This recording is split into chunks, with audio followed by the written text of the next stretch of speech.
how should you take a sample of film? For us at Novacel, supplying film of impeccable quality is a priority. As in any industry, we sometimes receive customer complaints. That is part of our job, and we need to respond as best we can. Taking a sample from a reel is one of the main steps in responding to a complaint. It allows us to carry out all the tests needed for quality control or simply to respond to a warranty extension. So, let me explain the correct way to go about taking a sample.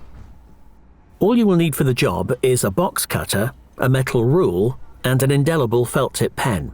Separate a dozen or so layers of film, cut and remove from the reel.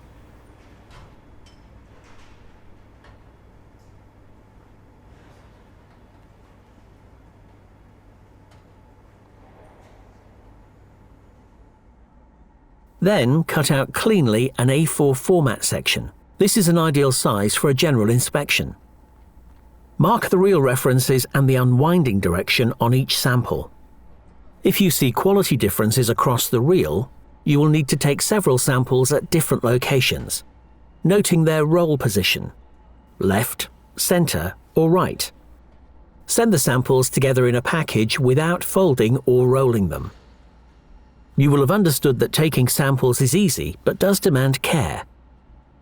If done well, the sample will provide optimum quality control and a rapid response from our quality department. In any case, begin by contacting your sales representative. He or she will tell you whether sampling is necessary. You can count on us for more information and relevant advice.